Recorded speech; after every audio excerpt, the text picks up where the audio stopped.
بسم الله الرحمن الرحيم. الحمد لله رب العالمين، والصلاة والسلام على خير خلق الله محمد وعلى آله وأصحابه الكرام وتابعيهم بإحسان إلى يوم الدين. ربنا أرنا الحق حقا وارزقنا اتباعه، وأرنا الباطل باطلا وارزقنا اجتنابه.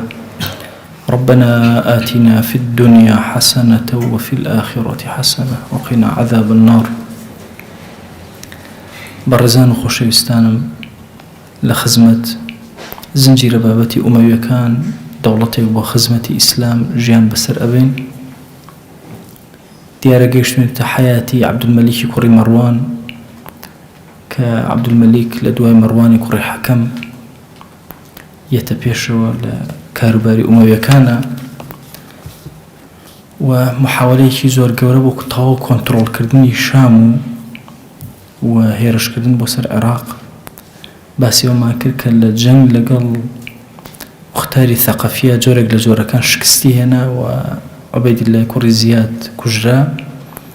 کە قائیدێکی زۆر گەورەی لای ئەو بوو و ئەو وەهای کرد کە عەبدولمەلیک زیاتر چاو بکاتەوە. کۆمەڵێک کێشەی تری هەبوو. عەبدولمەلیکی کوڕی مەڕوان بارزترینی کێشەکان موشکیلەی جەڕاجیمە بوو. دیارە جەڕاجیمە پێناوترێن مەڕەدەی لوبنان، مەڕەدەی ڕۆم. خەڵکێک بوون قەومیەت نەبوون یا دیانەتێکی سربەخۆیان نەبووە، لە ئەسڵا هەندێک فارس بوون کە هاتوونتە ئەو مەنتیقا، دواتر وردە و دەبوونەتە مەسیحی. جێشێکی زۆر گەورەیان پێکەوە ناوە لە ساڵەکانی حوتی کۆچی، سەدەکانی حوتی کۆچی، هەشتی کۆچی، دەی کۆچی، ئەمانە هەر ناو ناوبانگیان هەیە لە مێژووە و زۆریش باسەکرێن جەڕاجیمەکان یان مەڕەدەکان، هەردوو کەلیمەکان بۆ بەکارێت. دیارە جەڕاجیمەکان لە نێوان سووریا و تورکیا لەم میحوەرە و لە ناو لوبنان هەتا ئێساش زۆر ئەشکەوتی گەورە ماوە کە شوێن و ئاسەواری نیشتەجێبوونی ئەوانی لێ هەزاران بوون لەم شوێنە. یەکێک لە کێشەکانی عەبدولمەلیک کە هات ئەم جەڕاجیمانە کە زۆر بە چاکی سەیطرەیان کردو بەسەر ئەو مەنتیقەیە و هێرشیان ئەهێنا، لەبەرەوەی لە پشتەوە ڕۆم پاڵپشتی ئەکردن. حتا سەیدنا موعاویە ڕەزا و ڕەحمەتی خوای لێبێ فترەیەک جزیەیەکی بە قووەتی ئەدانێ بۆی واز لە دەوڵەتی ئومەویەکان بێن. معاویە کوڕی ئەبی سوفیان لێرە لەلایەک لەگەڵ ڕۆمەکانە کێشەی هەبوو، لەم لاشەوە لەگەڵ عەبدوڵڵای کوڕی زوبەیر و لەگەڵ خەواریجەکان لە لایەکی ترەوە، لەگەڵ حەرەکەی موختاری ثەقەفی لایەکی ترەوە. بۆیە هات موساڵەحەیەکی لەگەڵ ڕۆما کرد. موساڵەحەکە بەم شێوازە بوو کە ئەبێت ساڵانە 365,000 پارچە ئاڵتون بدا بە مەلیکی ڕۆم، 360 عەبدیشی بداتێ، 330 ئەسپی زۆر چاکیشی بداتێ ساڵانە. و قوبڕۆس و ئەرمینیا ئەم دوو شوێنە ئەو خەراج و شتەی کە دەستیان ئەکەوێت بیکەنە دوورلەتەوە، بەشێکی بۆ ڕۆم و بەشێکی بۆ ئەمە. بەڵام لە بەرامبەر ئەمەیە کۆمەڵی ڕەهنی لێوەرگرتن بە مەرجەوەی خیانەت نەکەن. هەموو ئەو ڕەهنانە کوڕە پاشا و کوڕە مەلیکەکانی ڕۆم بوون، هەموویانی هێنا لە بەعلەبەک لەوێ داینابوون، لەژێر با بڵێن دەست بەسەر بوون، بۆیان نەبوو هەندێک شوێن بگەڕێن، تەنها چەند شوێنێکیان بۆ دیاریکرا و تا ئەویان بۆ هەبوو. بۆی ئەمە زەمانێک بێت لە عەبدولمەلیکی کوڕی مەڕوان هەتاوەکو هەم لە کێشەی جەڕاجیمەکان نەجاتی بێ، هەم بتوانێت کێشەکانی تری خۆی حەلکە. یەکێک لە ئیتیفاقیەتەکان لە بینیانە ئەوە بوو کە مەلیکی ڕۆم ئەبێت جەڕاجیمەکان بەرێت لەو شوێنە دەریان کا بباتە وەسەتی دەوڵەتی خۆی، چکۆمانە بە حیساب مەسیحین. دیارە ئەم خاڵە ناچێتە سەر، دواتر ئەبێتە کێشە هەتاوەکو ساڵی 73 ئەم بابەتە ئەخایەنە. دوای لە 74 محەممەدی کوڕی مەڕوان هێرش ئەکاتە سەریان و ئەو ئیتیفاقیەتانە هەموو هەڵئەوەشێتەوە. تەمان جەڕاجیمەکان خۆیان بۆ خۆیان بەجیا لە مەلیکی ڕۆم عینەن سوڵحیان ئەکرد. بۆی عەبدولمەلیکی کوڕی مەڕوان مەجبور بوو لە بەرامبەر ئەوانیشە هەموو هەفتەیەک هەبێ 1000 دیناریان بدات. بەڵام دواتر سەیری کرد ئەم حاڵە بەو شێوازە نابێ، هات تەخطیتێکی زۆر گەورەی بەکارهێنا. یەکێک لەو شتانەی کە جەڕاجیمەکان زیادیان ئەکرد، هەر عەبدێ ڕای بکردە لە سەیدەکەی ئەچوو بۆ لای ئەوان کەنەما شوێنی ئازادیان ئەوەیە. عەبدولمەلیکی کوڕی مەڕوان ئەم فرسەتەی خواستەوە، کۆمەڵی عەبدی زۆر یان و ئێمە ڕامان کردووە چوونە ئەوێ، لەوێ وردە تەنزیمی کردبوون، هەموو شتێکی کۆنتڕۆڵ کردبوو. لبشته وأجي لهم حركة جراجي مكانها بوهتا وكدواتر سحيمي كل مهاجري نار زور زمي عبد الملك كلاي ملكي أوان زور أوي كرد وتمن لدسي الرام كردو بأشياء واززو حتى وكوردو دا قناعتي أن فكر زور نزيكيان كردو لخوان شو بالواني كي زور جورو وبياوي سياسي وعملاقي زور جورو حتى وكدواتر فرستي ليه هنان أو عبدانش كليابون هموي تنظيم كلابون هم ملكة كي كشتن هم ظالبو بسريانا. طبعا عبد الملك لا مسألة سيدنا معاوية رضي الله عنه خالد بتشون نفسي زهر دريجو عبد الملك نفسي زهر دريجو يعني زهر تخطيطي وردي هبو زهر دور بيري كردو توا زهر كانت كويستوتي شتيبكا هيج بلاي زهر بإسراحتي خوي مثلا لو كاتا كمختاري ثقافي ضربيك زهر قوي لم داوا أم لبرانبرا يكسر بلاماري نادا وازي ليهنا تأكيد أم لغا المصعبة بيتا كيشا وازي ليهنا تاو بوردو لغا المصعبة بيتا كيشا دواتر مصعبي كرو عمر كزال أبي بسريا مصعبي كرو زبير كزال أبي بسريا ومختاري ثقافي أكوجي بلاغ لكولي أو أكاتو وخوشي لوازبي طبعا دائما دود دجمن تبو كهردو كان بيك وشر يعني كان لنا وبايشان لوازبي بويا عبد الملك كرو مروان بنفسي كي زور دريجو لم بابتانا ما ملائكا وزور بهيواشي كاركاني خوي جبجيك ودو بمشي وازي لقال جراجي مغرو مكانا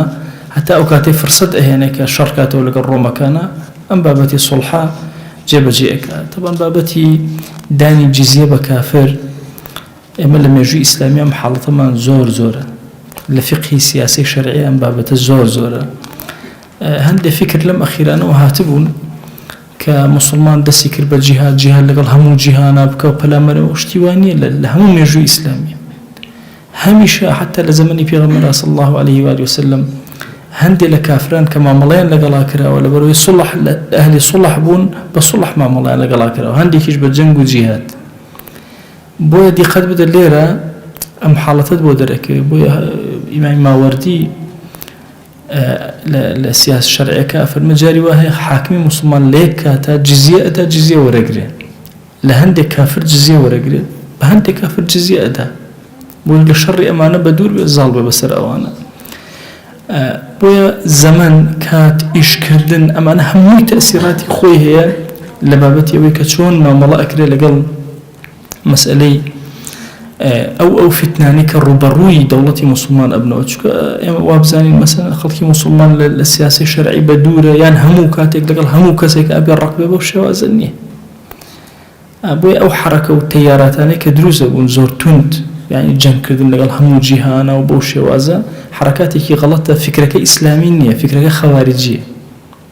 يعني يكيق لفارقة كان لبين السياسي الشرعي لقال سياسي خوارجية أما سياسي خوارجي شر لقال همو دنياك هيج برانبرق ناي هلتو كمصالحي لقالاك بلام حركة بابلين سياسية الشرعية زور طبيعي لقال كسي كمصالحة با كافريجوه شكا فساد سير أكا دائما حركة خوارجية فقه موازنات نية حركة سياسي إسلامية فكري شي هي فكري موازنة شرعية هي جاري وهي فتنة كي زور قورية فتنة كتير هي بشوكة هردو كان قناها إنسان قناها بشوكة كأكل بناوي توشي قناها قورة كنبي يعني مثلا المصالحة كان ليرة زرريتي لوشا زرريتي بس أمان زرركي كم ترى أمانة كاتا أبي تريان همو أمانة لبابي سياسي شرعية يعني للصلحة كاني في غمرة صلى الله عليه وسلم يا لم يجو إسلام إنسان بواضحي إخوانته لبناي أم مشكلة قوري الروم وأبم شوازا مالي عبد الملك لقليانا كشي كتير زور قوري هي قيسي كان كاتي مرواني كوري حكم قوري قيسي كان يكشت أم قيسي كان بعتيان دابو عبد الله كوري زبير أما نشان منطقي كان بدسته ويشي لو منطقاني كزور باشي دواتر كنترولان كده أو قرقي سابو أو منطقة بكنترولي أوان بول لبناي أوان إشياء لبشتيان أوي بو عبد الملك كوري مروان زور بيري لو كرده وكتشون أما كنترول كا جيشي كي زور قوري هنا وستي بجنگ كوتايان بي بين السيري كد أما نهي أولين كجنجان لغا خسارتي كي زور قوري كاقر جنجان لغلاك بويا هاد مصالحي كي زور قوري لغلاك حتى أفرمي لكاتي جنگكا كبيني قيسي كان بوشي وازا شرع كان فرموي خوا جل جلاله قد بيوانك لمضر دور نخاتو لكارواني خواناسي ولا إشي أو والله هەر کەسێ بیان کوژێ ئەمە تووشی زەلیلی ئەبێت چکە ئەمە هێزی ئەمانە هی ئەوە نییە کە بفەوتێنرێ والله ئەگەر وازیشیان لێبێنی ئەمان خوان بخۆن ئەبنە شتۆ بنە بەڵایەکی گەورە بەسەرتەوە بۆیە مەسلەمەی کوڕ عەبدولمەلیک ئەوی هێنا و محاولەیەکی زۆر گەورەی کرد کە سڵحێکی زۆر گەورە لەگەڵیان بکە سڵحەکە بەم شێوازە کۆتایی پێ هات مەسلەمە کچێکی زوفەری هێنا زوفەری کوڕی حارثی کیلابی کە سەرپەرشتی ئەکردن و هات لەگەڵیانە کۆمەڵە شتی زۆری پێ عەتاکردن و ئەوان شاتن لە بەرامبەرە جێشەکەی خۆیان هەر هەموو خستە بەردەستی عەبدولمەلیک کاتێ پێش ئەوەی بچێتە عێراق و هێرش بەرەو عێراق بێنن حتا هوذەیلی کوڕی زوفەر وتی من خۆم بەیعەتم داوە بە عەبدوڵڵای کوڕی زوبەیر بەس ئەم کوڕم بەیعەتی نەداوە بە سەرپەرستی جێشەکە و لەگەڵ نابێت لە دوای ئەم حاڵەتەوە هەمیشە دەوڵەی ئومەوی کێشەیەکی زۆر گەورەی هەبوو لە بینی یەمانیەکان و قەیسیەکان طبعا ئەم حاڵەتە کە لێرە قەیسیەکان نەفەوتان و عەبدولمەلیک مەسەلەن با بڵێن مصالحەیەکی گەورەی لەگەڵاکردن چکەمانە کەسانی زۆر وریا بوون زۆر سیاسی عیملاق بوون لە هەموو سوچێکی دەوڵەتە دوای تەواجودیان هەبوو ئەمەش بوو بە سەرەتایەک منافەسەیەکی زۆر عەجایب لەناو دەوڵەتی ئومەویە دروست لایەک عەبدولمەلیک و ئومەویەکان ئیسفادەیان لەمە کرد بۆ چونکە غیری ئومەویەکان نەیەتوانی کۆنتڕۆڵی ئەم دوانە بکە لایەکی تر بەڵام کێشەیان بۆ دەوڵەتەکە دروستە کرد دائیمە تەنافس لەناو دەوڵەتەکە هەبوو گرفت لەناو دەوڵەتەکە هەبوو ئەم تەوازونە زۆر بە زەحمەت تەرتیب ئەکرا لەناو دەوڵەتی ئومەویەکانە لە دوای ئەمە جێشەکەی خۆی کۆ کردەوە لایەک کێشەی مەسائیلی جەراجیمی نەماوە سڵحی لەگەڵا کردوون لەگەڵ ڕۆما کێشەی نەماوە بابەتی زوفەری کوڕی حارثی کیلابی ئێستا تابعی ئەمە قەیسیەکان هەر هەمویان لەگەڵ ئەمان جێشەکەی خۆی تۆکمە کردوێتەوە چۆتە ناو قەرقیسە بۆیە قەراریە وردەوردە بەرەو عێراق بکەوێتە ڕێتی کێشەی شامی بە هیچ شێوازێک نەماوە نە لە پشتەوە نە لە ئەطرافەوە نە لە هیچەوە کە قەراریدا وتی من خۆم بۆ خۆم سەرپەرشتی ئەم شەڕە ئەکەم و خۆم ئەڕۆم طبعا ئەمە خاڵێکی زۆر جەوهەریە کە عەبدوڵڵای کوڕی زوبەیر لە یەک حەملەیە لە مەکە نەچۆتە دەرەوە بەس ئەمان دیقەت بە مەڕوانی کوڕی حەکەم خۆی ئەچێ مەسەلەن بۆ سەر میسر کاتێککە میسر کۆنتڕۆڵ ئەکاتەوە عەبدولمەلیک خۆی ئەڵێ خۆم ئەچم بەرەو عێراق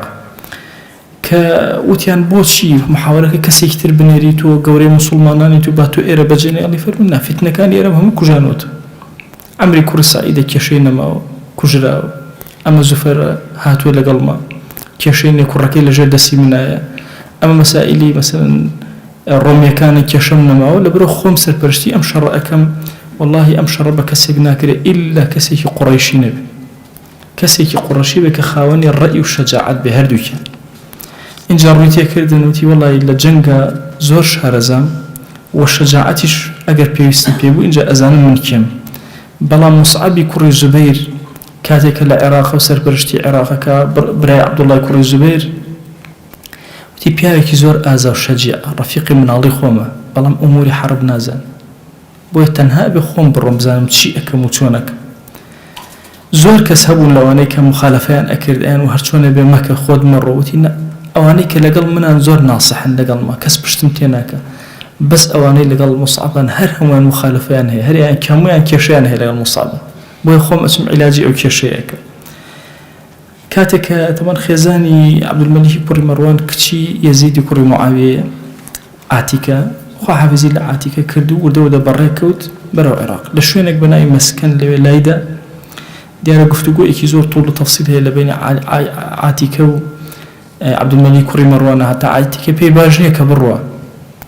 تۆ ئەگەر تۆ بڕۆی بفەوتی هەموو دەوڵەتی ئومەوی تەواو بە تەواوی ئەفەوتێ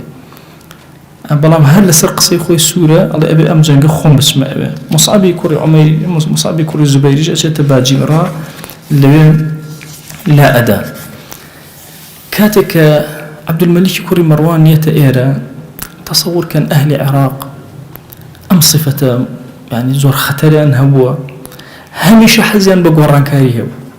بۆیە سەیرەکەی بە ئاسانی دەسەکەن بە نامەنووسین بۆ عەبدولمەلیکی کوڕی مەڕوان لە ژێرەوە چۆن نامیان بۆ ئیمامی حوسێن ئەنار بە هەمان چەشن عەبدولمەلیکیش وردەوە نامیان بۆ ئەنێرە هەموو ڕۆژێک دوان وسیان لە گەورە و عەشەتەکان و ئەوانەی دەمڕاستی ناو کوفن هەموو ئەمانە نامە ئەنێرن و ئەمیش نامیان بۆ ئەنێرێتەوە گفتوگۆ لەگەڵیانە ئەکە ئیبراهیمی کوڕی ئەشتەر کە پێشتر سەرۆکی قائیدی با بڵێن جێشەکەی موختاری ثەقەفی بوو کاتێککە عوبەیدولا ئەوانە کۆی شەڕێکی گەورەی لەگەڵ ئومەویەکانە هەیە نامەی بۆ ئەنێر إبراهيم كوري أشترك أمنا ما أبيني أشتر لا مصعب كوري زبير الله والله مصعب أمنا ما يكبو من ناردو أزاني هيج أميدك بمنية بس بمنا ما يتو أقدر كاتو ما دام أمنا ما جيشت بيت الله من عبد الملك بمني نارد يعني كسنا معه بس من معه من تو ما إنما ما بوبي كسنا بهم وين ناردو والتأكيد بأهل العراق خيانتك لبرو بجوي منك بأم جورانة يا أبو كوجين يا دوريان خينو هم أو جورانة بدور ما نو قيادة جيش كان هر يكيك لما أنا لجيرو بيوندي لغير عبد الملك بستو طبعا لم بابتان مصعب كوري زبير كومالي هلاي سياسي زور جورأك يك لو أنا بهيش شوازك الله أجر يكيك لما أنا بكوجين عشائر كان لما هل أجرنا دو أجر بيتو يشق لما أنا مثلا دور خينا وعشائر كان لما دورك بهموش زي ما كنترولي أم بابا تمام كردبه إن جدواتر أفرمي إحنا في كوري قيس هات لاي وتي هرشيت كيلو من نرم من نتلم كاتي أمني بسم جنجي خوارج كم تنا أجر تو نشي أهلي بصرج أجرنا ولا قلمانا إلا أبيتو بسيت بصرج جنجي خوارج كي أجرنا أمس قائد أجر بيكوبنا احتماله ودرقتي عبد الملك كوري مروان بن بلان بهيش شوازك مجالي ندى احنا في كوري قيس النار وناو بصرة بوجنجي خوارج وهروها عشائر كان وازلي هنا وإبراهيم كوري أشتهد بتاقي تنهام ماي ولا قليا بويا أفرمي حتى ملهبي كوري أبي صفراء أو بلو شر جنجي خوارج كان أنيري حتى أخوي أفرمي رحمتي خوال احنا في كوري قيس به والله أبا بحر بيوت متي اعتماد لسر أهل العراق دانني إنه كان ليحذرني غدر أهل العراق هميشا أهل غدر أهل عراقي وباسا كردم كشان خطر بويا بردوام إتر أمنا ما أنا أهاتنو أتشونو أقران لبيني أنا لولا وجنجي خوارجي دس بيكردو لرشو لقل عبد الملك بلام عبد الملك زور هولي أداك جنگ لقل مصعبة نكات شكو مصعب رفيقي من عضيتي لكن لكسا زوزو خوشي استكاني بويا كم دانا كسي كيبونارت لبني كلاب طبعا دايكي مصعبي كوري الزبير لتيري كلاب لبني كلاب بويا كسي كيلوان بونار بتي هرشيت كردو بزانا مصعب بجورك لجوركان هل ياري تولم جنگا باشك شبكا شكو كسي بتسوني بتنهاية كبا مصعبي وتو هات لاي وتي أي كوري خشكم هاتو متلات أما يحالك آواد بباسكم وتي هيز مجالي تاني لبيني منو عبد الملكات أنها السيفة دايك شجيع وآزان دواتر هات عبد الملك بمو نوستا محمد كوري مرواني براي خوي بونارد وتي برو مصالحة لا هرشي كردو شو كسي لقلاني مصعب هلا سرقسي خوي سور بو فرموي من يشك نملو بيواني لم كاتا أمشينا بجيب يلم أمجي جاي بجيب يلم يا غالب يا مغلوب إلا بمشوا يا أبي سركم يا أبي جيركم ودودك الشركة دسي بيكر لهلا سرتاي شركة أو ابن الأشتر كجرا أم مصعب لقل أمهم قوته هيزو جيش الجوري عراقا حتى انها حوكسي لقل أمانته تصور كان حوت كزلم جيش عملاقي عراقي لقل أبي حوت كسي بدا سوى مني خوي حوكس شرعك بوي بابتي مسلي زعماء أهل العراق هيج اعتمادك للسريان أو ناقري هرشي هواري كرد محاوليك لقل أهل العراق فائدين نبو وتارى بقوة كاني تأثيري نبو أو أنا لجيرة وهرهم ويان بيوندي أبو عبد الملك وكردو هموشان شاوري وأنا كركا عبد الملك بيتو لقل عبد الملك أشتيك يان دسكي يان حزيان بو تجدد قران كاريبو مصعب فتريق بوليبو بتابتي مصعب لدواي كشتني مختاري ثقافي وهمو أتباع كاني أو زور تأثيري كالولوي كالعراق أو الرغبتي عبد الله كوري زبير زور كان بوبيو شوار صالي الريكيش عبد الملك كوري مروان لدورة وخوي حازرك وسيريانك بويا إيزاني أهل العراق وردو دمانو أبن طاقتي أولنا من إن جاء فرصتي هنا ولم كاتادي وعبد الله كوري مصعب كوري زبير جنجي كي زور قارمانا نأكا حتى مثلا أواني دورو بلي عبد الملك كوري مروان يعني هميان باسيم آزاتي وجرب زي مصعب كان حتى الأخيرة كسك بناء زيادة كوري ظبيان لصالح حفتاو دوي كوشيا مصعب كوري زبير شهيد كاو لا أم خبر أجات عبد الملك الله بتشن بشارنا واحترامك زور قوري كان والله حرمتك زور قوري لبيني منو أوهب هلا من عليه ولكن هذا الملك عقيم. بەڵام ئەم مڵکداریە و ئەم بوون بە خاوەن دەوڵەت و دەسەڵاتداری ئەمە عەقیمە، هیچ خزمەتێک لە بینە ناهێڵێ. چۆن عەقیم بە کەسێک ئەوترێ، پیاوێک ئەوترێ کە مناڵی نەبێت، چۆن بێوەچەیە، بێڕەفاقەتە، بێسەداقەتە، هەمووی تیا ئەبە، ئەوە ئەمیشی تیا بێ. لێرە معرەکە وردەوە دە جەنگ تەواو ئەبێ، عەبدولمەلیک ئەچێتە ناو کوفەوە، ئەهلی کوفە هەر هەمووی سەرە ئەگرن بۆ بێعەتدان. عێراق جارێکی چۆ ناو حەزیرەی دەوڵەی ئومەوی، و دەوڵەی ئومەوی ئەم جارە ڕوقعەکەی گەورەتر بوو، ئەم جارە شام و عێراق و هەمووی بەدەستەوەیە، بەشێک لە حیجازیشی بەدەستەوەیە. شوێنێکی کەم ماوەتەوە بۆ عەبدوڵڵای کوڕی زوبەیر کە مەککە و ئەطرافی مەککە و دەوروبەرێتی. هەر لێرە یەکسەر عەبدولمەلیک دەست پێ ئەکا بە جوڵە و حەرەکەی زۆر گەورە. جیاوازیکی زۆر گەورە لەنێوان عەبدولمەلیک و عەبدوڵڵای کوڕی زوبەیرە ئەم خاڵەیە. عەبدولمەلیک کوڕی مەڕوان هەمیشە محاولەی کردووە کەسێکی زۆر قەریبی خۆی دابنێ، بۆیە لێرە یەکسەر والی کوفە بشری برایدان ئەیکاتە والی کوفە و بە خەڵکەڵە ئیتاعیکەن. یەکسەریش ئەمرەکە بە بشر جێشێکی زۆر گەورە کۆکەرەوە لە ئەهلی عێراق بۆ هجوم بۆ سەر حیجاز. تەسەوڕکە یعنی هێزەکەی خۆی لە شامە ئەهێڵێتەوە، هێزی دووهم دروستەکات، هەر ئەمانەی کە ئێستا تازە بەیعەتیان داوە ئیەت بەکاریان هێنێتەوە جارێکتر بۆ شەڕێکی تر. ئەم جێشە جێشێکی زۆر گەورە، قیادەکانی ئەهلی شامن، ئەومەتەکەشی ئەهلی عێراق. لەبەرەوەی ئیسیقەی بە ئەهلی عێراق نییە بە کاملی، ئەزانێت چۆن مامەڵەکە زۆر بە وریایی و ناشێڵێ مەسەلەن ئەوەندە بمێننەوە تاوەکو بێتاقەت ببن. ڕاستەوخۆ یەکسەر جێشێکیان لێ دروستەکە و مەشغوڵیانەکە ئەیان نێرە بەرەو حیجاز. ئەم حاڵەتە زۆر تەئسیرێکی گەورە لەسەر عەبدوڵڵای کوڕی زوبەیرەکە، چونکە عەبدوڵڵای کوڕی زوبەیر عەرزم کردن عەمری برای خۆی کوشتی. ئەمەش موسعەبی باشترین قائید لەگەڵیە و جێنشینی وەکو جێنشینی عەبدوڵڵای کوڕی زوبەیر سێنگری موسعەبە. ئەو موسعەب لەم شەڕە ئەهلی عێراق غەدریان لێ کرد و کۆتایی پێ هات. تەبەن ئەم خەبەرەکە گەیشتەوە مەککە، عەبدوڵڵای کوڕی زوبەیر زۆر غەمی خوارد، زۆر خەفەتی بەمە خوارد. خوتبەیەکی دا وتی خوا عزت بەدەست خوایە و زیلەت بەدەست خوایە، یعز من یەشاء و یذل من یەشاء. وەڵڵاهی خەبەری موسعەب دڵخۆشی کردم، زەحمەتی دام، لای دڵخۆشی کردم بەوەی کە شەهید بوو الحەمدولله، لایەکی تر غەمێکی زۆر گەورە لە دڵیا دروست کردیم، ئەویش ئەوەیە کە ئەهلی عێراق، ئەهلی غەدر، ئەهلی نیفاق چون خۆیان بۆ خۆیان بە پارەیەکی کەم ڕێککەوتن، براکەی منان ئەسلەموه و باعوه بئەقل الثەمن، تەسلیمیان کرد، وەکو وا بوو تەسلیمیکەن بە حەو کەسەوە چی بکەیان، وەکو وا بوو تەسلیمیکەن بیدانە دەستی عەبدولمەلیک و بیفرۆشن بە پارەیەکی زۆر کەم. موسعەبی کوڕی زوبەیر پیاوێکی زۆر خواناسی گەورە بوو. خێزانی موسعەب بریتێ لە سەکینەی کچی ئیمامی حوسێن، بۆیە لە کۆمەڵە شەعری زۆر بەسەر ڕەثای موسعەبا وتراوە، لە هەموو زەمەنی ئومەویەکانە بازباسی موسعەب هەر کراوە. حتا جارێکی عەبدولمەلیکی کوڕی مەڕوان لە مەجلیسێکا دانیشتووە وتی پێم بڵێن ئەشجع العەرەبی عەرەب لە زەمانی ئێمە کێ، ئازادترین عەرەب لە زەمانی ئێمە کێ؟ زۆر کەسیان هەڵدا، تی وەڵڵا هیچیان نییە موسعەب،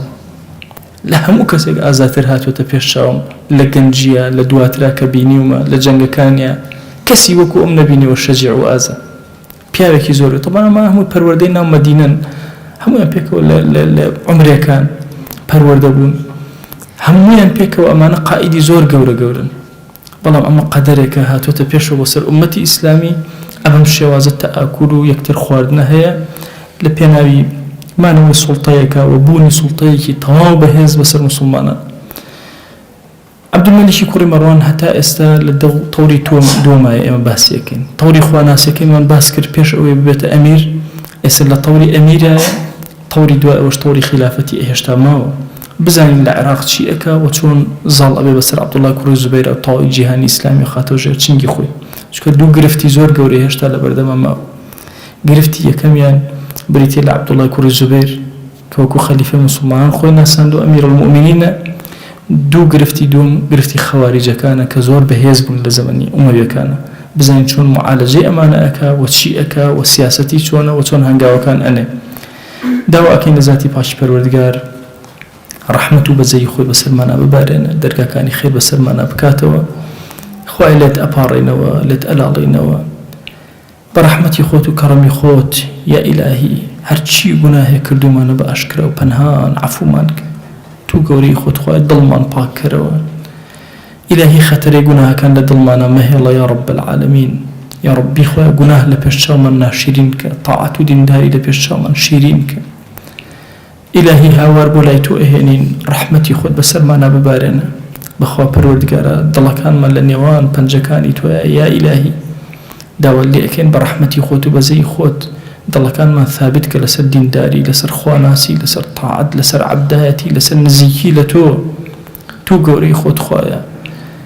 لەم زەمانە لەم زەحمەتیە خوایە دڵەکانمان تەنها و تەنها بۆ خۆت یەکلا کەرەوە یا رب العالمین ئیلاهی محبەتەکان لە دڵمانە ڕاگرە محبەتی خۆت نەبێ ئیلاهی داوات لێ ئەکەین خۆشەویستی خۆت لە دڵمانە گەورە بکە یا رب العالمین خۆشەویستی پێغەمبەر صلی الله عليه وسلم لە ناخمانە بچەسپێنە یا ئەکرەم الأکرەمین ئیلاهی داوات لێ ئەکەین بە ناوی جوانت بە صیفەتی بەرزە بە ئیسمی عەظەمت دەرگای بەرەکەت بەسەرمانە بکەرەوە بەرەکەت بخۆرە کاتمانەوە بەرەکەت بخۆرە ژیانمانەوە بەرەکەت بخۆرە سەحەت و لەرساقیمانەوە بەرەکەت بخۆرە عومرمانەوە یا رب العالمین إلهي لد أبارن ولد ألالينوا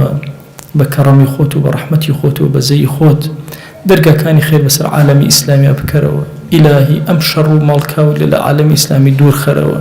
تو جوري خود يهود والنصارى بشكينا